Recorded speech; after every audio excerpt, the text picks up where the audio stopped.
देखिए कक्षा 10 की प्रश्नावली यानी एक्सरसाइज 1.1 का क्वेश्चन नंबर 1 है हमारे पास। क्वेश्चन में हमसे यहाँ पे बोला गया है निम्नलिखित संख्याओं को अभाज्य गुणनखंडों के गुणनफल के रूप में व्यक्त करो। तो ये जो हमें यहाँ पर संख्याएं दे रखी हैं इन सबको हमें अभाज्य गुणनखंडों के गुणनफल के रूप में जो है व्यक्त करना है। ठीक है, अब देखिए सबसे पहली बात, अगर कभी भी किसी भी संख्या के अभाज्य गुणनखंड करने हो, ठीक है, तो उसको समझने से पहले हम गुणनखंडों के बारे में बात कर लेते हैं। देखिए दो तरीके के गुणनखंड होते हैं, एक तो होता है खाली गुणनखंड और एक होता है अभाज्य गुणनखंड। एक होता है गुणनखंड और एक होते हैं अभाज्य गुणनखंड। अभाज्य गुणनखंड, अब इन दोनों में फर्क क्या है? देखिए जैसे मान लीजिए मैंने लिया यहाँ पर 12, ठीक है, अब मैं अगर आपसे कहूँ कि 12 के जो है गुणनखंड लिखिए, तो हमें 12 के गुणनखंड लिखने के लिए ये देखना पड़ता है कि ये जो 12 है ये किस किस संख्या से कट सकता है। ठीक है, तो ये जो 12 है वो कट सकता है किससे? 1 से, ठीक है, और 12 जो है 2 से भी कटेगा, 12 3 से भी कटेगा, 12 4 से भी कटेगा, 5 से नहीं कटेगा, 6 से कटेगा, फिर 12 से कटेगा। तो 12 के जो ये हो जाएंगे, ये जो संख्याएं आई हैं ये सारे के सारे जो हैं 1 2 3 और 4 और 6 और 12, ये सारे के सारे इसके गुणनखंड हैं। ठीक है, अगर हमें किसी के गुणनखंड बताने हो तो वो जिस जिस संख्या से कट सकता है वही उसके गुणनखंड होते हैं। अगर अभाज्य गुणनखंड बताने हो तो अभाज्य गुणनखंड के लिए हमें क्या करना पड़ता है? अभाज्य गुणनखंड के लिए हमें उसके टुकड़े करने पड़ते हैं। जैसे 2 छंग 12, फिर 2 तिया 6, फिर 3 इकन 3।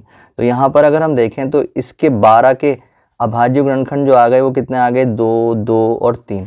ठीक है, तो 12 के अभाज्य गुणनखंड ये हैं और 12 के गुणनखंड ये हैं। ठीक है, तो क्वेश्चन में क्या बोला गया है कि इन संख्याओं के अभाज्य गुणनखंडों के गुणनफल के रूप में इनको व्यक्त करना है। ठीक है, तो हमें क्या करना है? अभाज्य गुणनखंड यानी इस तरीके से इनको करना है और फिर जो ये अभाज्य गुणनखंड आएंगे इनके गुणनफल के रूप में लिखना है। गुणनफल का मतलब जैसे मान लीजिए मैंने यहाँ पे कोमा में लिखा है, तो जो भी इसके अभाज्य गुणनखंड आएंगे उनको गुणा में लिखना है, 2 गुणा 2 गुणा और 3। ठीक है, तो चलिए अब इस क्वेश्चन को जो है स्टार्ट करते हैं हम।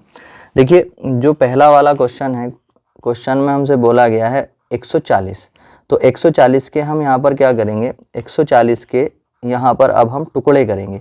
जब 140 के टुकड़े हम यहाँ पर करेंगे तो 2 से कट जाएगा, किसी के लास्ट में 0 2 4 6 8, यानी कि अगर सम संख्या होती है तो उसे हम 2 से काटते हैं, तो 2 सत्ते 14 और ये 0 ऐसे आ जाएगा, फिर 2 से कटेगा ये 2 तिया 6, 1 बचेगा, 10 हो जाएगा, 2 पंजे 10, फिर 5 से कटेगा, किसी के लास्ट में 5 होता है तो 5 से कटता है, 5 सत्ते 35, फिर 7 इकन 7। तो हमने यहाँ पर देखा कि जो 140 है उसके अभाज्य गुणनखंड हमें निकालने थे, तो वो क्या आ जाएंगे? 2 2 5 7 आ जाएंगे। इसको गुणनफल के फॉर्म में लिखना है तो 2 गुणा 5 और गुणा में 7। ठीक है, तो ये जो है इसके अभाज्य गुणनखंड आ चुके हैं, ये इसका आंसर आ जाएगा। ठीक है, ये इसका फर्स्ट पार्ट था।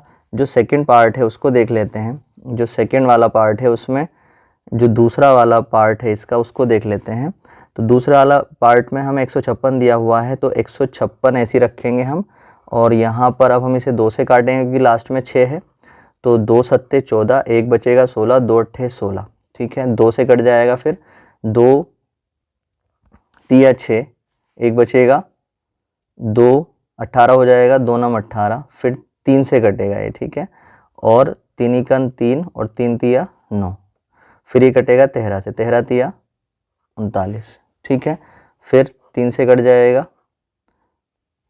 जब 3 से कटेगा ये यहाँ पर ये यहाँ पर 13 इकन 13 आ जाएगा। ठीक है, तो यहाँ पर ये एक आ गया, तो 156 के जो हमारे जो टुकड़े आ गए वो क्या आ गए? 2 2 3 13, तो 2 गुणा 3 और गुणा 13। ठीक है, तो ये जो है ये इसके अभाज्य गुणनखंड आ चुके हैं। अब जो थर्ड वाला पार्ट है उसको देख लेते हैं। देखिए जो थर्ड वाला पार्ट है वो है 3825, तो अब हम इसके भी टुकड़े करेंगे, तो इसके लास्ट में 5 है तो 5 से कटेगा।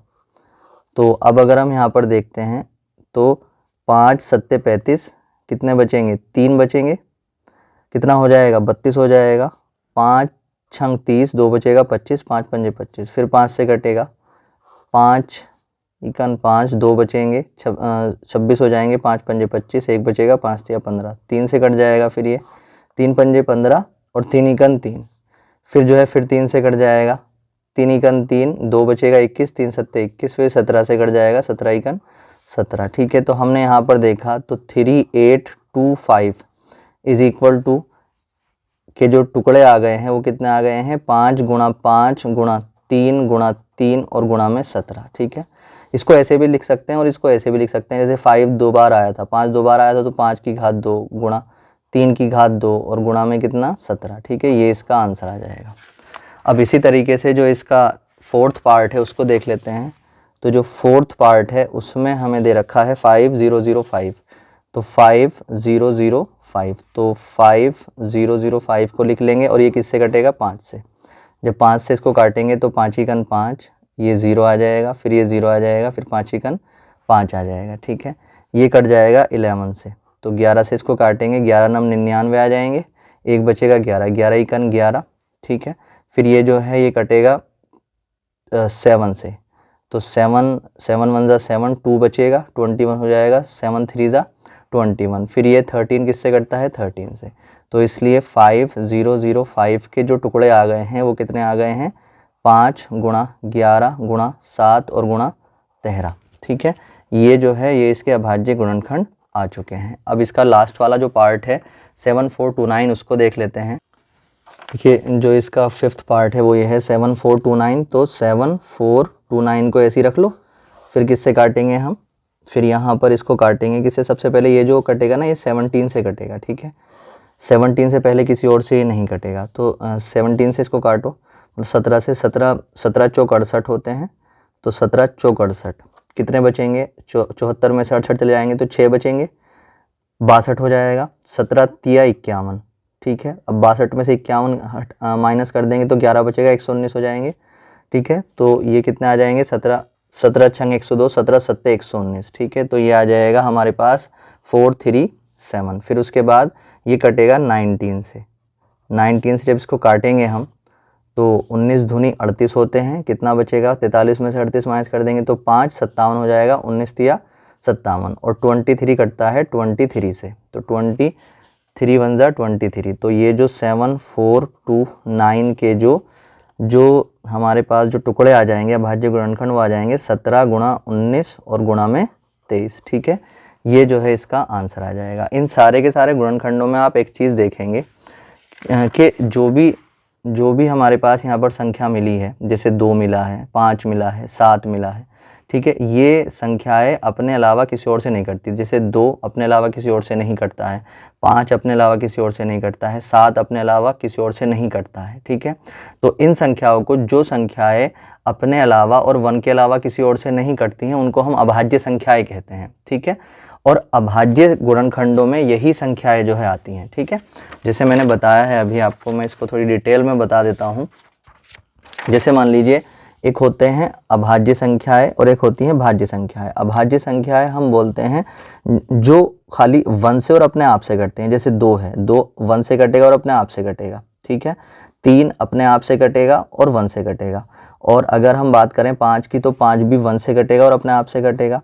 ठीक है, अगर हम बात करते हैं 7 की, तो 7 1 से कटेगा और अपने आप से कटेगा।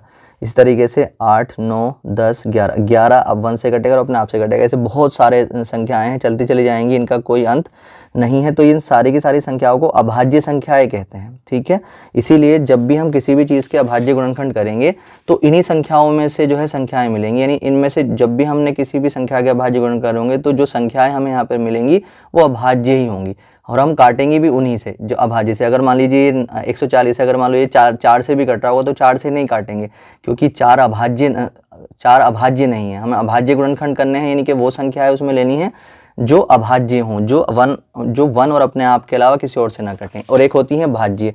भाज्य कौन सी होती हैं, जो 1 और अपने आप के अलावा किसी तीसरे नंबर से भी कट जाती हैं। जैसे 4 है, 4 1 से भी कटेगा और अपने आप से भी कटेगा, मगर ये 2 से भी कट जाएगा। 6 है, 6 1 से भी कटेगा और 6 से भी कटेगा, मगर 1 और 6 के अलावा ये 2 और 3 से, इनसे भी कट जाएगा। तो ये भाज्य होती हैं और ये क्या होती हैं, ये अभाज्य होती हैं, ये होती हैं अभाज्य। ठीक है, तो अभाज्य गुणनखंड जो हमने करे हैं उनमें से जो है जब भी कोई जो भी संख्याएं मिलेंगी वो अभाज्य ही मिलेंगी, ठीक है।